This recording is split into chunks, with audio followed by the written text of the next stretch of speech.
नमस्कार, आपण पाहता हिरकणी न्यूज. हिरकणी न्यूज प्रत्येक क्षण ताज्या घडामोडी आणि महत्त्वाच्या प्रत्येक बातमीसाठी नेहमी तत्पर. माजी आमदारांचे नातू कोल्हापूरचे विभागीय वन अधिकारी यांच्यासोबत घडला धक्कादायक प्रकार. कर्तव्य बजावत असताना हार्ट अटॅक आला.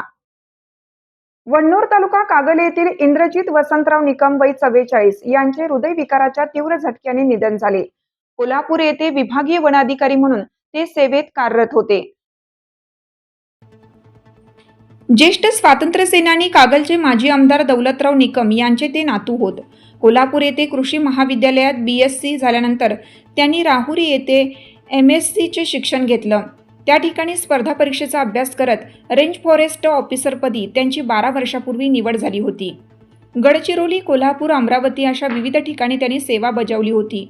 नुकतीच त्यांची विभागीय वनाधिकारपदी पदोन्नती झाली होती. ज्येष्ठ स्वातंत्र्य सैनिक व माजी आमदार दौलतराव निकम यांच्या विचारांचा पगडा त्यांच्यावर होता. ग्रामीण भागातील तरुणांनी स्पर्धा परीक्षेचा मार्ग चोखाळावा यासाठी ते तरुणांना मार्गदर्शन करत असत. शेतीसह वृक्षारोपणाची त्यांना आवड होती. बुधवारी दुपारी त्यांनी तब्येतीच्या किरकोळ तक्रारीच्या निमित्ताने एका खासगी दवाखान्यात उपचार घेतले होते. मात्र सायंकाळी त्यांना हृदयविकाराचा तीव्र झटका आला. त्यांना उपचारासाठी एका खासगी दवाखान्यात नेण्यात आलं. मात्र त्यापूर्वीच त्यांचे निधन झाले. आज सकाळी हुन्नूर येथे शोकाकुल वातावरणात त्यांच्यावर अंत्यसंस्कार करण्यात आले.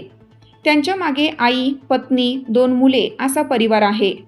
रक्षा विसर्जन शुक्रवारी दिनांक 24 रोजी सकाळी 9 वाजता निकममळा, वण्णूर, तालुका कागल येथे होणार आहे.